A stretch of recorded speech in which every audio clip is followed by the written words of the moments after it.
Ya, jadi kalau secara hukum kan ini sekarang lagi berjalan proses di Kejaksaan Agung ya. Dan dari hasil penyidikan dari pihak Kejaksaan Agung, hari ini kita tahu bahwa ada penambahan tersangka ya. Setelah sebelumnya ada tersangka lain yang sudah ditetapkan sebagai pelaku lain sebagai tersangka. Jadi memang setiap tindakan atau perbuatan yang ada menimbulkan kerugian negara, jadi kata kuncinya ada menimbulkan kerugian negara, itu memang pasti akan dikenai pasal korupsi ya. Dan kalau kita lihat pasal yang ditetapkan oleh Kejaksaan Agung kepada para pelaku yang terkait dengan masalah adanya penyimpangan dalam komoditi timah ini, itu pasal 2, pasal 3, juntonya ke pasal 18 kalau nggak salah ya. Nah, jadi memang kalau pasal 2 itu kan adalah perbuatan melawan hukum ya, yang akhirnya menimbulkan kerugian negara, ya, memperkaya diri sendiri, memperkaya orang lain, korporasi yang menimbulkan kerugian negara. Nah, kalau pasal 3-nya itu menyalahgunakan wewenang. Jadi kan kalau di sini kita lihat bahwa pejabat dari BUMN itu sendiri, kalau nggak salah PT Timah itu sendiri kan sudah juga ditetapkan sebagai tersangka ya. Jadi penyalahgunaan wewenang pasal 3-nya dijungtokan ke situ, yang juga memperkaya diri sendiri, korporasi atau orang lain yang menimbulkan kerugian negara ya. Nah, kalau pasal 18 itu terkait dengan masalah uang pengganti. Jadi memang setiap kerugian negara itu memang itu harus ada uang pengganti yang menutupi setiap kerugian yang dialami oleh negara tersebut. Diambil dari kekayaan ya, dari kekayaan para tersangka ini ketika sudah ada putusan yang memiliki kekuatan hukum yang tetap, dan tentu kekayaan yang diambil itu senilai dengan kerugian yang dialami oleh negara. Kalau masalah penyitaan ya sudah pasti ya. Jadi artinya kalau proses hukumnya berjalan sampai pada suatu keputusan yang memiliki kekuatan hukum yang tetap bahwa terjadi tindakan pidana korupsi yang menimbulkan kerugian negara, maka pasti selain hukuman badan ada penyitaan atas aset-aset dari pelaku ini atau dari tersangka ini yang diambil ya, diambil untuk menutupi kerugian negara tersebut. Nah, apakah keluarganya itu bisa terseret apa tidak terseret? Ini juga kembali tergantung dalam proses perkara itu, dalam proses persidangan itu, dalam proses pemeriksaan perkara tersebut itu, ada nggak indikasi tindak pidana pencucian uang? Ya, ada nggak usaha untuk mengaburkan asal-usul atau mencuci uang hasil kejahatan itu yang melibatkan keluarga? Ya. Nah, kalau memang misalnya ada indikasi seperti itu dan kemudian ada keluarga terlibat, apakah itu istrinya atau siapapun, ya pasti setelah predikat crime-nya itu terbukti dan kemudian ada memang kejahatan yang namanya pidana pencucian uang itu, tidak menutup kemungkinan keluarga, istri atau siapapun yang terkait dengan masalah tersebut pasti akan bisa dikenai sanksi pidana juga. Ya, jadi tidak menutup kemungkinan saya bilangnya. Jadi bukan suatu kepastian atau keharusan, tapi nanti nengok dalam proses penanganan perkara tersebut. Ini kan pasti akan ditelusuri nih. Ya, alur keuangan ini pasti akan ditelusuri, ya.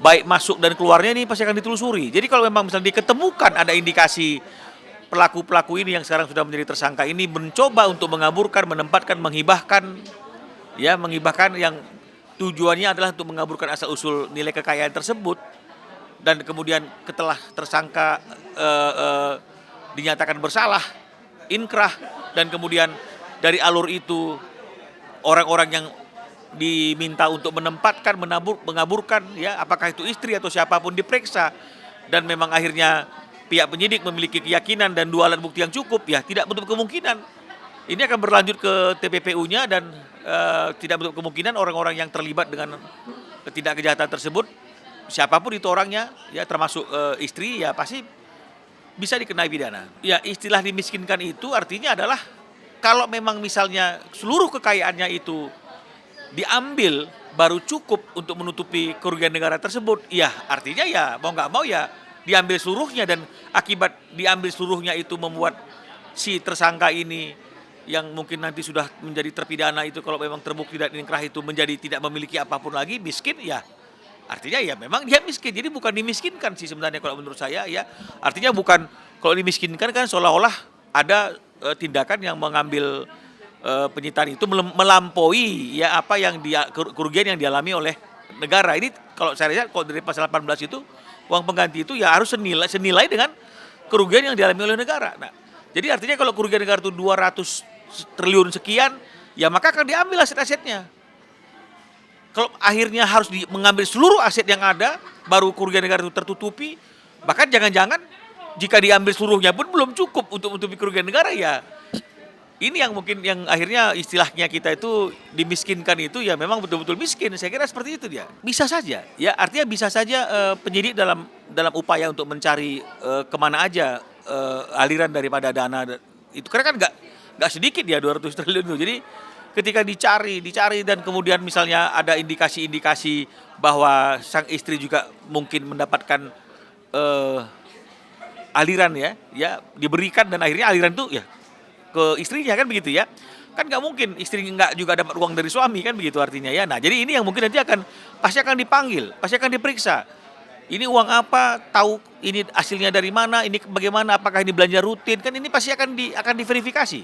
Penyidik pasti akan teliti dan cermat. Nah kalau memang misalnya kemudian diketemukan dua bukti permulaan yang cukup bahwa uang yang masuk ke rekening istrinya itu adalah patut diduga adalah uang yang memang coba untuk dikaburkan asal-usulnya ya, dihibahkan, ditempatkan atau apapun yang merupakan kejahatan pencucian uang ya tidak menutup kemungkinan. Tapi kalau memang misalnya nggak ada indikasi itu, memang itu adalah uang bulanan rutin yang dipakai untuk kebutuhan sehari-hari, ya suami menafkahi istri, ya istri kan mungkin kadang-kadang nggak tahu dari mana sumber uang yang diberikan oleh suaminya. Mungkin ini juga akan menjadi pertimbangan dari penyidik ketika memutuskan apakah istri atau keluarga itu terkait apa tidak dengan kejahatan pokoknya tadi itu yang korupsi yang merugikan keuangan negara tersebut.